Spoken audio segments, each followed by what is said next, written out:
Vamos a dedicar hoy nuestro programa a una de esas películas que nos encantaron de críos. A mí me encantó cuando la vi en uno de estos remakes en la televisión, que luego cuando teníamos 19, 18 años nos encantó también por otras características, por la profundidad, ya la temática la veíamos de otra manera, y que ya al ser profesores de cine nos ha vuelto a encantar y maravillar de cómo se dirige la fotografía, de cómo está hecha toda la película, que es espectacular.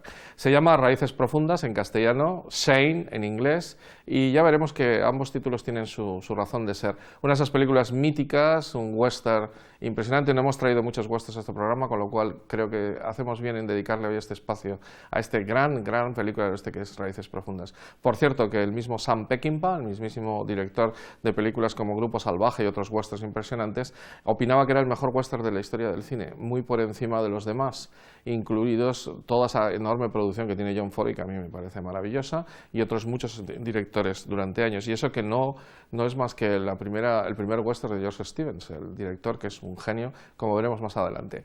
Antes de adentrarnos en todos estos grandes genios que nos va a permitir conocer hoy la película y una serie de estrellas que actualmente la gente conoce poco, pero que fueron muy rutilantes en su día en Hollywood, vamos a centrarnos precisamente en la doble temática que tiene la película y por la que les la he traído a colación a este espacio. Por un lado, esas raíces profundas que da el nombre en castellano, que es el enraizamiento de la gente que iba al oeste, ese enraizamiento de los colonos que buscan una nueva vida y que después de un larguísimo viaje encuentran un sitio donde asentarse y establecer unas raíces profundas. En ese caso hay cantidad de piezas simbólicas que luego veremos. Y por otro lado, el nombre en castellano hace referencia a Shane, al personaje fundamental, que es un personaje interesantísimo. Abre por primera vez en la historia del cine el tema del pistolero bueno, una persona que tiene un pasado anterior, que entra, y para eso es paradigmático esas primeras escenas de la película. Él entra en el valle y en las últimas escenas de la película sale del valle, y en un valle donde hace el bien y donde consigue que los buenos puedan perdurar. Esa imagen de una persona con un pasado un tanto tormentoso que sigue su camino después, tiene muchos referentes en el mundo del cine. Pero también, y en esto se dio cuenta inmediatamente Clint Eastwood, que hizo un remake de esta película en El jinete pálido, se dio cuenta de la cuestión absolutamente sobrenatural, el tono sobrenatural que tiene. De hecho, la película está siempre vista desde un punto de vista bajo, porque es el punto de vista de Brandon DeWitt, del niño que ve la llegada de ese hombre, que además lo ve por primera vez entre las astas de un ciervo. Está intentando disparar a un ciervo de mentiras, por eso él no tiene balas, y entonces ve aparecer ese personaje de blanco, además, que aparece de un modo casi sobrenatural. En El jinete pálido, Clint Eastwood le daba mayor incisión en esto, porque la niña en ese momento está rezando y diciendo: tráeme, Señor, a alguien, ayúdame, o la madre también, ayúdame a que venga alguien, y es una oración, como la respuesta a una oración. En este caso es mucho más sutil, mucho más clásico, y en ningún momento se hace referencia a que sea un ángel enviado, ¿no? Pero de alguna manera participa de ese ambiente de los ángeles custodios, de esas personas que vienen a ayudarnos, enviadas por Dios, y que desaparecen después de cumplir su misión, que ha llenado el mundo del cine. Los ángeles son difíciles de representar. Hay desde ángeles bonachones como el de Qué bello es vivir, con el que abríamos este programa hace unos años, hasta los ángeles de Cielo sobre Berlín, del mismísimo Wim Wenders, y películas que están ahí, por ejemplo, Dos en el cielo. Spencer Tracy, recordarán que hacía de un ángel después de morir. Los aviadores de la Segunda Guerra Mundial, al morir, se convierten en ángeles de los siguientes aviadores, ¿no? Esa imagen fue también muy recurrente, porque Spielberg la tomó y prácticamente copió también la película en una película que se llama Always. Bueno, pues aquí no está tan claro el tema sobrenatural, pero como lo vemos desde los ojos desde los ojos del niño, desde el punto de vista del niño, fíjense, por ejemplo, el final, el duelo final dentro del salón, del bar, cómo están vistos desde los ojos del niño. De alguna manera ese niño ve a este personaje como una especie de personaje celestial que viene a ayudar a su familia y que de hecho al final se convierte en su héroe. También incide en ello que vaya vestido de blanco, con una vestimenta especial. El cinturón de la pistola es un cinturón plateado espectacular, frente al malo malísimo, a Jack Palance, Wilson, el otro gran pistolero, en este caso malo de la película, que lleva su chaquetilla negra, su chaleco negro, las pistolas puestas de un modo también que siempre llevan los malos, etcétera, etcétera. Bien, dicho esto, vamos ya a meternos de lleno en la película, citando al genio que la llevó a cabo, George Stevens. Josh Stevens es un director que se hizo maduro poco a poco y que llegó a unos niveles de genialidad espectacular en los años 50. Él nació en California, fue desde los primeros años ayudante de dirección, fue el director de fotografía de las películas del Gordo y el Flaco. Ahí aprendió muchísimo, de hecho sabe un montón de fotografía y lo demuestra a lo largo de toda su producción. Luego empezó a dirigir las películas de Fred Astaire, con o sin Ginger Rogers, alguna como Swing Time con Ginger Rogers, otras sin ella. También películas de acción como Gunga Din con el mismísimo Cary Grant, películas de comedias de Katharine Hepburn y Spencer Tracy, La Mujer del Año, incluso con Jane Arthur, que ahora actuará también en esta película, dirige El amor llama dos veces, por la que fue nominada a ella. Bueno, en definitiva, buen cine, pero tampoco excesivamente increíble. De repente va la Segunda Guerra Mundial, filma un montón de cosas durante la Segunda Guerra Mundial y es el primer norteamericano, bueno, entra con los norteamericanos, no el primero, pero entra con los norteamericanos en el campo de exterminio de Dachau, en el campo de concentración de Dachau, que es mucho más impresionante precisamente porque está al lado de Múnich, no está en Auschwitz, allí perdido en Polonia, sino al lado de una de las capitales fundamentales del mundo alemán, Múnich, una de las mejores ciudades de Alemania y la más poblada de Alemania Occidental. Y la entrada en ese campo filmada por él fueron los ojos que abrieron al mundo, todo el mundo del campo de concentración nazis. De hecho, se quedó tan impactado filmando esas imágenes que a partir de su vuelta se convierte en un hombre mucho más reflexivo, mucho más serio y todo su arte cinematográfico mejora. Durante los años 50 se convierte en el director casi estrella, haciendo 4 películas que le han marcado la historia de los años 50 del cine. Un lugar al sol, por el que gana el Oscar el año 51, el 53 Raíces profundas, el 56 Gigante, por el que también vuelve a ganar el Oscar, tanto la película como él en ambos casos, y el año 59 El diario de Ana Frank. En todo con actores fundamentales, Montgomery Clift y Elizabeth Taylor en la primera de las películas que he dicho, Un lugar al sol, la propia Elizabeth Taylor otra vez y Rock Hudson en Gigante. Y no digamos, y James Dean, que muere durante la película. De hecho, se hizo mítica no solo por el metraje, por explicar todo lo que era Texas, sino por la muerte de James Dean, que muere durante el rodaje en esta historia de la Texas, desde los grandes ganaderos a los petroleros, y el diario de Ana Frank, ese mundo que le recuerda todo lo que él vio en Alemania y que lo narra fenomenalmente bien. Bueno, pues en medio de todas esas grandes películas, que todas están nominadas y llenaron el cine de los años 50, está Raíces profundas. Raíces profundas, por cierto, se despidió el año 65 del cine con la historia más grande jamás contada, una biografía de Jesucristo, interesante también. Bueno, Raíces profundas es prácticamente un descubrimiento de Josh Stevens como gran director de fotografía, porque aunque la fotografía la lleva a cabo Loyal Rakes, realmente él mismo, Loyal, lo dijo después, que había aprendido todo de Josh Stevens. La fotografía de la película es realmente sorprendente, primero porque se olvida de todo lo típico de los estudios, la película es de la Paramount, y lleva la película a un sitio concreto del oeste americano que es Wyoming, al Grand Teton National Park, a lo que se llama Jefferson's Hall, en el Grand Teton, esa inmensidad espectacular de lo que es el cine del oeste, y ahí crea el pueblo este, que solamente tiene una calle, y además solo un lado de la calle, son casi 4 casas, y ahí crea el cementerio, y ahí crea las granjas de estos granjeros que intentan subsistir. La granja de los protagonistas, de los Starrett, está creada ahí mismo, de tal manera que nunca hemos visto una granja tan metida en el paisaje, tan metida en todo lo que le rodea. Y entonces, para hacer más grande el paisaje, se le ocurrió una idea. Las películas habitualmente estaban rodadas entonces en 25 milímetros, y él lo que hizo es rodar toda la película con un gran angular de entre 75 y 100 milímetros. ¿Eso qué hace? Eso hace que, al tener solamente el tamaño normal de la película, lo que hace es que se pueda ampliar el campo de visión y, por lo tanto, las montañas del fondo se acercan y se convierten casi en más altas. De hecho, el gran angular se suele hacer para pisos, para que se vean más grandes los pisos, o para edificios en general. Bueno, pues se ven más grandes, más altas y más cercanas, de tal manera que el valle queda todavía más hermoso y más metido entre montañas, en ese lugar ideal, idílico que es el Grand Teton Valley. En definitiva, eso hace también otro tipo de cuestiones, que es interesantísimo.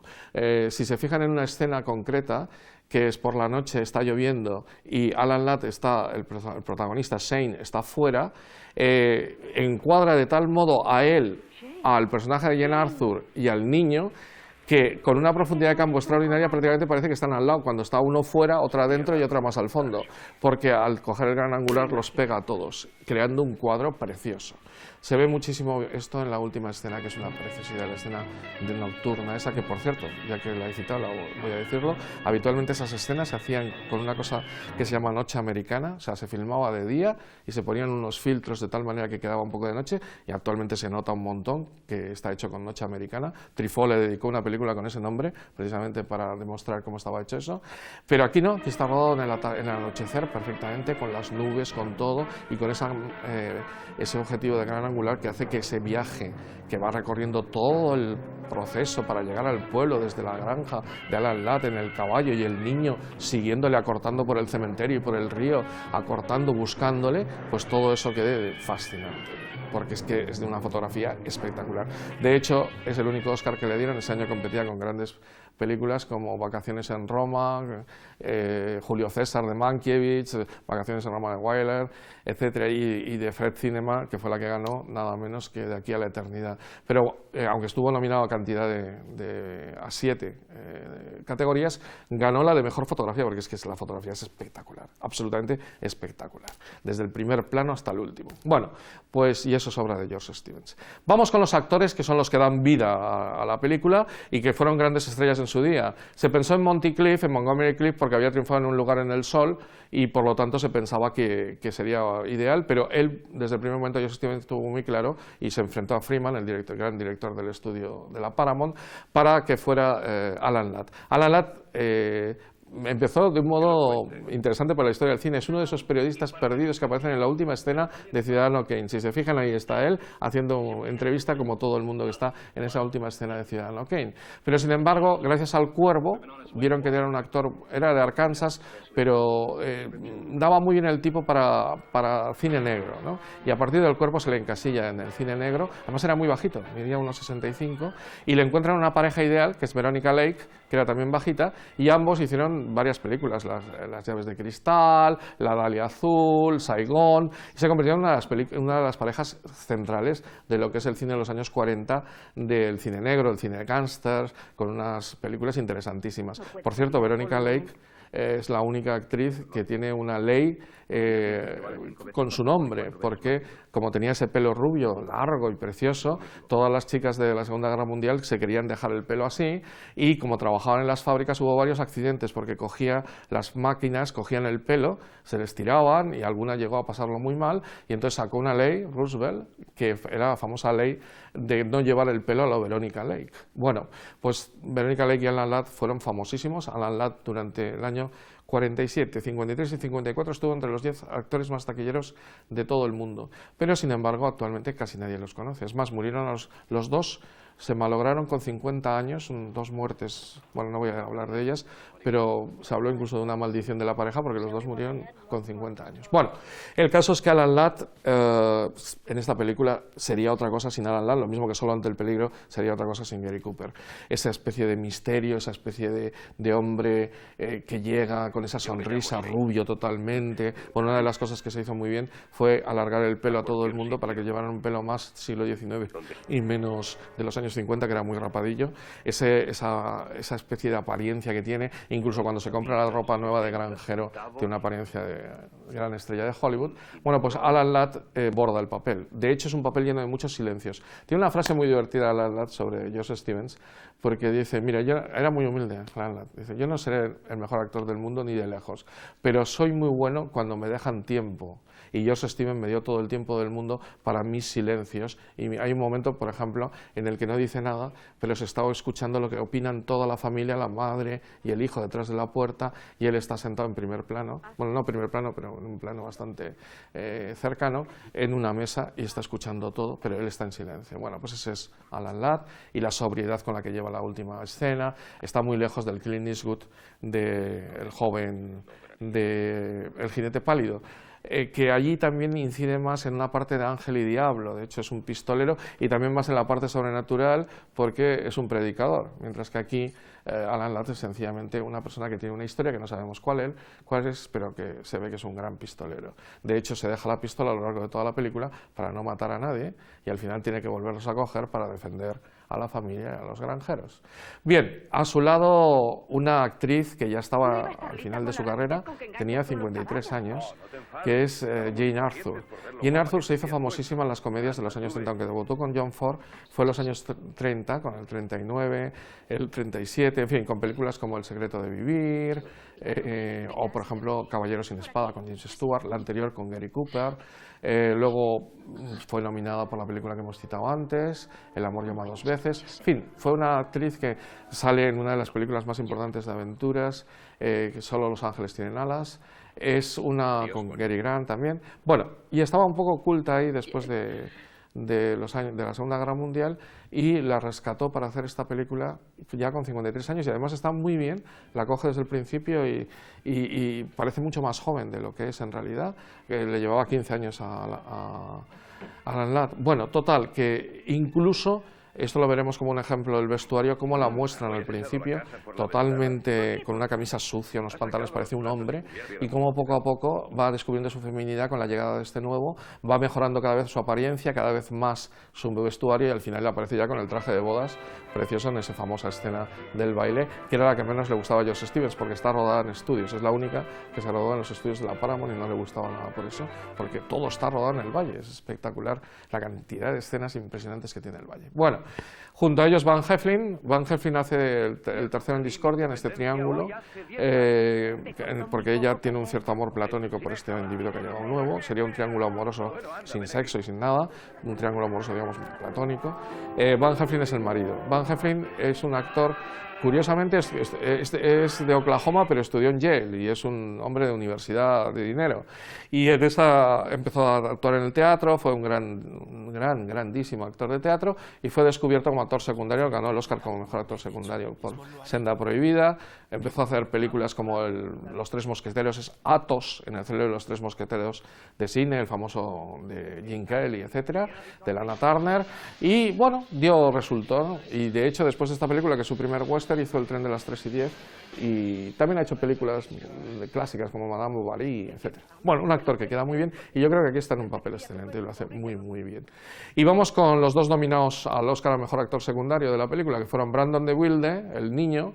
Era un niño prodigio, ganó un premio ya de actuación con 7 años, la cara que tiene es espectacular, esa visión de él admirado por el pistolero que llega, pero al mismo tiempo con cierta vergüenza, que baja la mirada, cómo se asombra por las cosas. Es impresionante este niño que desgraciadamente murió con 30 años en un accidente en Colorado, en Denver, de coche, cuando volvía de ver a su mujer en el hospital, en fin.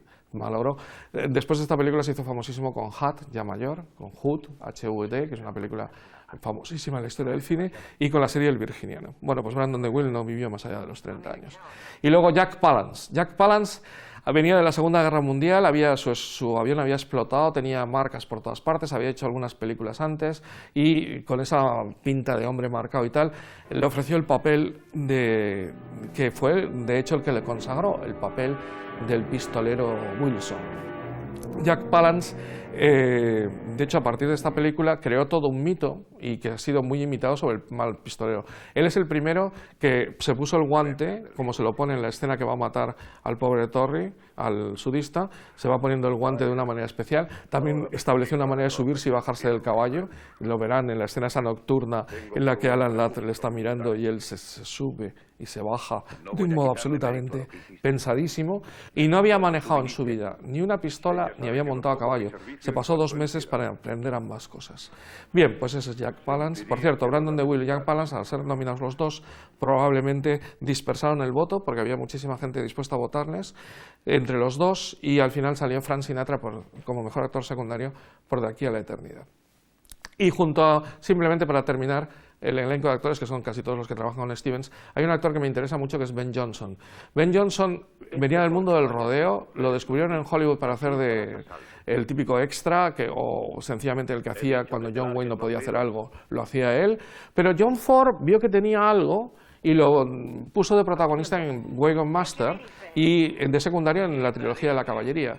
Y lo cogió para hacer el papel de Calloway, el malo bueno, que de alguna manera cambia, Josh Stevens, y luego fue un actor dramático interesante. Ganó el Oscar como mejor actor secundario por una película de Peter Bogdanovich que se llama La última película, precisamente así, The Last Picture Show, que es una película interesantísima, y él hacía allí un papel extraordinario. O sea que Ben Johnson, por cierto, la escena de la pelea entre Ben Johnson y Alan Ladd, la primera pelea que hay a puñetazos, está considerada una de las mejores peleas a puñetazos de la historia del cine, porque es de lo más verídico, está rodada además con una cantidad de puntos de vista y una cantidad de ángulos de cámara y de montaje de planos espectacular.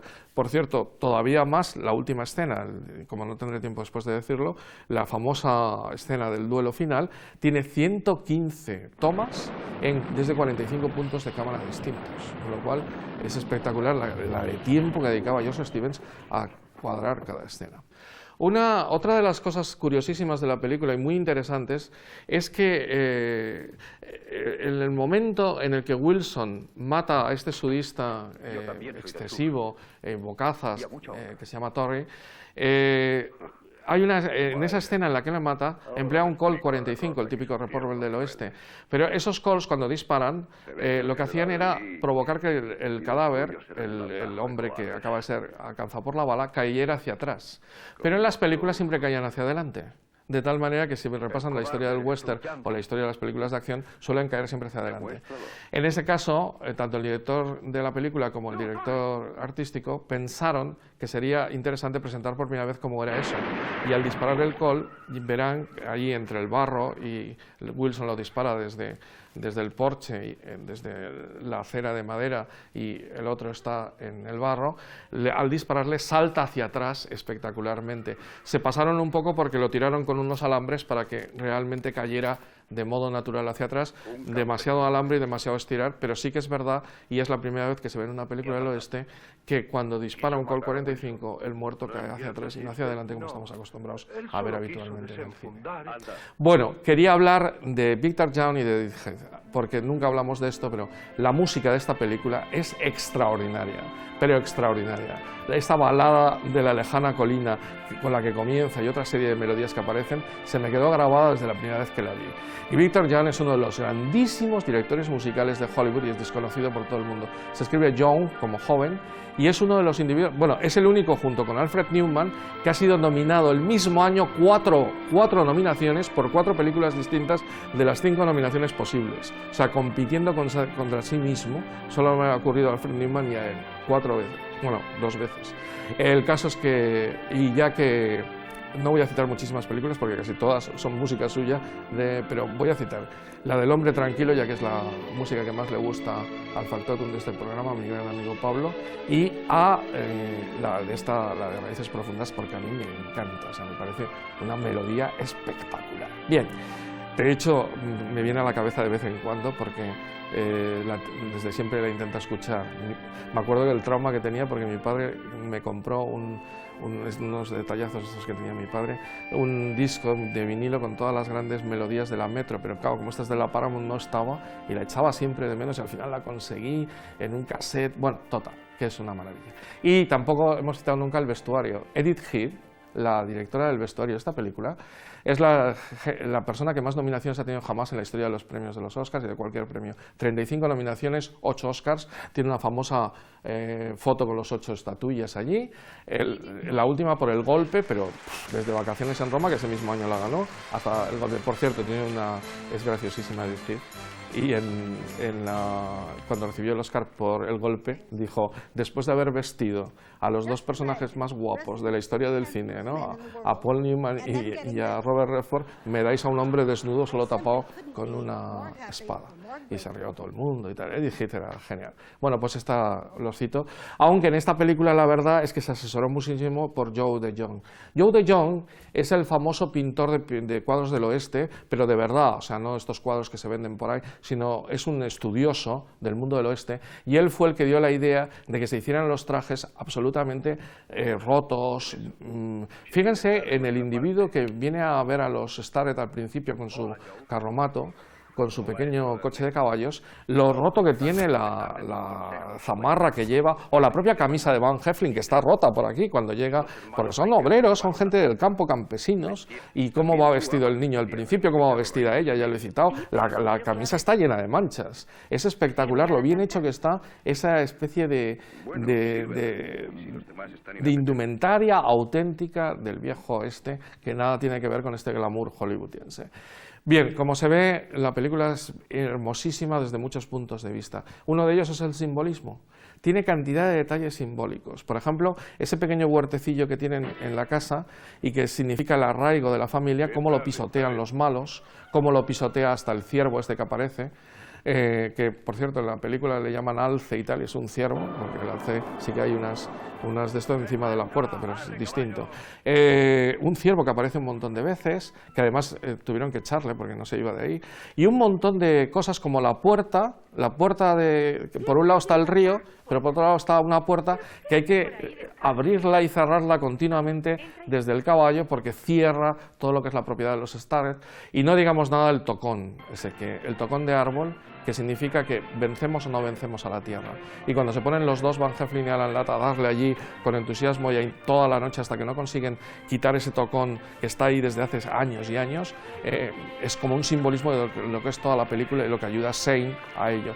Por cierto, en la película de Clint Eastwood es una piedra, porque son mineros en vez de agricultores, son mineros y es una piedra en medio del río, que también ayuda el personaje de Clint Eastwood, el jinete pálido, a derribar. Bueno, para terminar, voy a quedarme con una escena. No es la mejor escena ni la tal, pero es la que resume casi todo lo que he dicho, que es la escena del cementerio. El punto de vista bajo, pese a que estamos en una impresionante colina, pero el punto de vista bajo, en una panorámica preciosa, que recoge a los que acaban de enterrar mientras está sonando el Dixie, porque el que ha muerto era del sur y le está tocando con la armónica el himno, digamos, del sur, le llaman rebelde varias veces en la película, y la cámara va en una panorámica preciosa, preciosa, preciosa. Se ve a Shane, que no tiene las pistolas, pero ya está pensando volvérselas a poner, que está con las manos atrás, además, para que se vea que no tiene las pistolas, y que está vestido de campesino. Se ve a todas las mujeres, se ve a todo el mundo llorando, y al final, precisamente por ese acercamiento de lo que decía de la cámara, se ve el pueblo, que está casi pegado, parece que está ahí, porque gracias a este empleo del gran angular. Y esa escena tardaron 2 días en rodarla, porque este último plano que acabo de decir, que es una panorámica, hay que añadir los anteriores, que tardó para que se vea cómo era George Stevens de minucioso. No le gustaba cómo metían el ataúd, porque no hacía ver que tenían peso, entonces llenó de arena con el peso exacto que tiene un hombre para que se viera como el ataúd. Y otro tema importantísimo era el perro, porque el que había muerto tenía un perro que siempre iba con él, pero el perro no le hacía ni caso porque había arena, no había nada, entonces se tuvo que meter dentro, debajo, su dueño debajo del ataúd, para que el perro haga eso que aparece en un plano sensacional, intentando hurgar, porque está debajo del ataúd, ahí está su dueño intentando que quiten el ataúd para acercarse a él. De tal manera que esa minuciosidad, esa perfección entre la fotografía, la música, está sonando Dixie, entre los detalles de cómo se hace la producción, etcétera, denotan un montón cómo era George Stevens y cómo es esta película fabulosa, impresionante, que termina con uno de los planos más famosos de la historia del cine y una de las frases más famosas del cine. Shane, vuelve Shane, ¿no? El niño recorriendo, gritándole mientras él se va, mamá te quiere, papá te aprecia, Shane, vuelve Shane, ¿no? Ese famoso vuelve Shane que copió también el jinete pálido, aunque creo recordar hace tiempo que ya que no veo el jinete pálido, que ella es una niña en el jinete pálido, cambia niño por niña y le va gritando, vuelve, vuelve, mientras él se va hacia las montañas, sonando la balada de la lejana colina, impresionante, llenando todo el cine de estos finales increíbles. Ojalá volvieran películas como Shane, ojalá volvieran personajes como Shane, ángel y humano, que ayuda a toda una civilización a seguir adelante, digamos, intentando protegerles de los malos, que es lo que realmente hacen los ángeles custodios.